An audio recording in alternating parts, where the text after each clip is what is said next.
Clear होता ना वजिया। हाँ ना क्लियर होता का तो लाइट और बंद हो जा। अरे मूर्ख राम, आवाज का बात हम करला कि वजिया क्लियर होत है ना। मास्टर साहब बड़ा बढ़िया गीत बजौलन। कोनो दुल्हन के दुल्हा बड़ा पियक्कर रहल, शराबी रहल। लेकिन दोनों पियत रहा। दोनों का होला। अरे सब बुझत हो। आप लोग बुझत हो इनका बतिया? नहीं केहू ना। अगर इनका बात लोग समझत हो तो हाथ उठा दा। 1 2 3 4 जन, बाकी तो ना लोग समझत हो तो बतावे के जरूर कोई काऊ दोनों पियत रहा। अरे दारू और गांजा लोग का समझत रहा। देखिए भैया संभाल लिया, हवा ऐसा चलत है कि लगत कमाने को उठा के फेंक दे। दिन में हमार प्रोग्राम रहा अयोध्या, रामशीष भैया के एकदम फोने पे फोन जाता कि उजाला 6 बजे ले आ जाबू कि ना। हम गली भैया आज जब बहुत अच्छे टाइम से अयोध्या से जब हमान पकड़ ली पूर्वांचल एक्सप्रेस और वो बहुत जल्दी पहुंचा दल। बढ़िया हमारे अखिलेश भैया जब हम मिली है तो हमके बड़ा खुशी मिलल है कि रोड होता ऐसा, नेता होता ऐसा जे हर दिल के पुकार के सुने।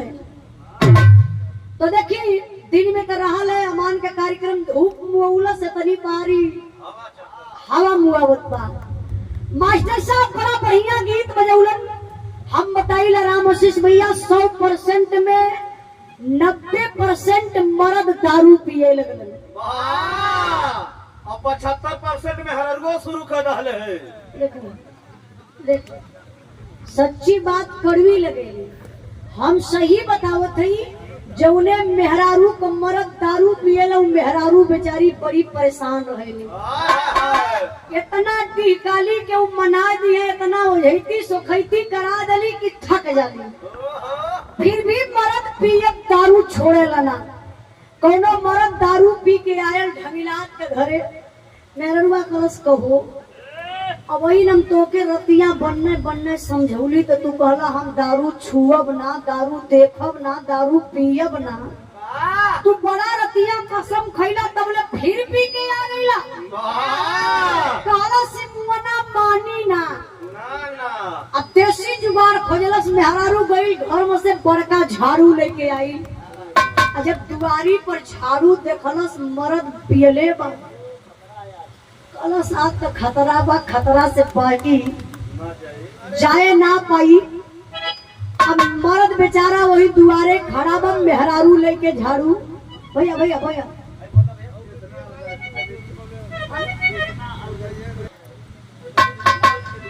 अब मर्द पियले बा, मेहरारू झाड़ू उठा ललस। झाड़ू देखता देसी जुगाड़ रामशीष भैया मरद का जो नशा बा धीरे धीरे करंट नियर उतरे लगल। अब ये पकड़ ललस अपन घेटी, घेटिया पकड़ के लगल कसम खाए। जानत हुआ कैसे कसम खाता? ढमिला था शरीर एकदम मान में ना बा, अक्सर पिए वाले ऐसे करे लगे। मैं पीता नहीं हूँ, मुझे सबरी पिलाया जाता है। कौन पिलाता है रे? वो पंकज किधर गए? पंकज जो गाते हैं बिरहा, उनको जरा बुलाइए तो। मैं तो ज्यादा रोड पकड़ के उधर उजाला यादव रामशीष का बिरहा था। जब मैं उनके हॉस्पिटल पे गया, शुभम हॉस्पिटल ना, अर्नव चला शराबी कुछ भी बोल सकेगा। मैं उनके हॉस्पिटल पर गया, मुझे जबरदस्ती प्यार में पिला दिया।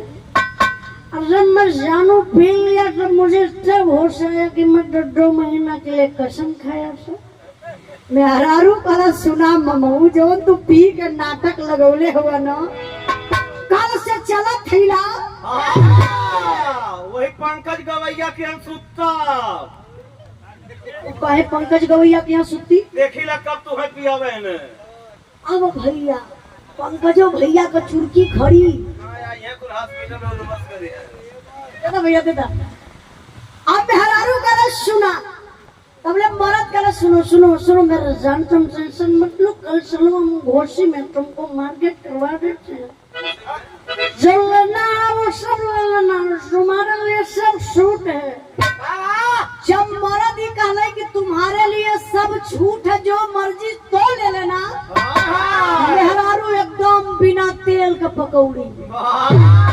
समझ गई कि सोनुआ का पापा बहने हमके ई मार्केट करे है जरूर। अरे ये बौरहा पिए के पिया तनी थोड़े पियल करा, जिए बदे पिया ना कि मुए बदे पिया। देखा मेहरारू आ गई लालच में और समझावत अपने मर्दे के कैसे। अब मर्द पियले में मेहरारू समझावत बा का कहत हो।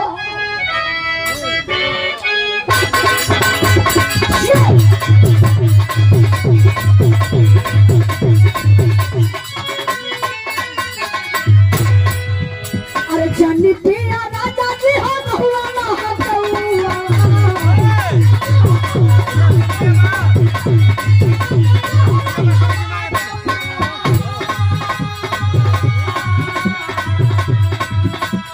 जानी पिया राजा जी हो बहुआ ना हटौआ। कहा तुम बना दिए के नवाले के बहुआ। कहा तुम बना दिए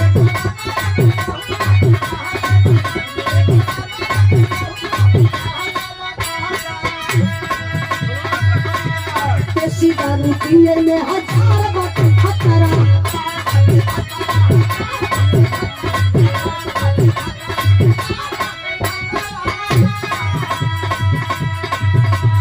केतना का बेटा मरले, केतना का भतारा।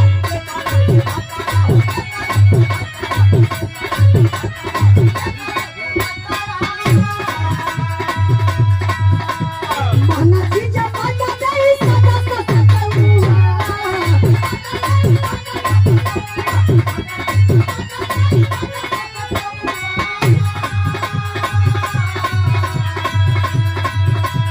महना की जमाना जाई सदा सतौआ। कहा तुम मना दिए दरबारे के बहुआ। कहा तुम मना दिए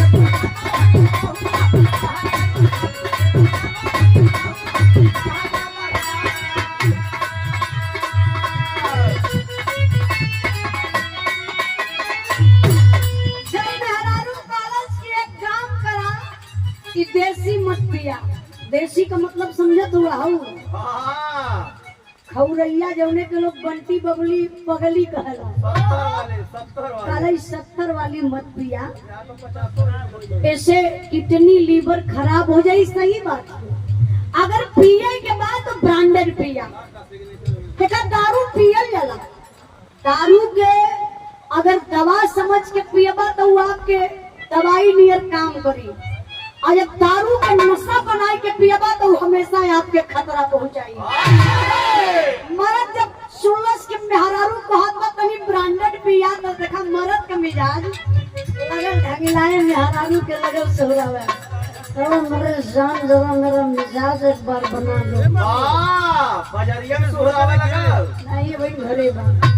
अब मिजाज बनावे कहत बा कैसे।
बारे मास्टर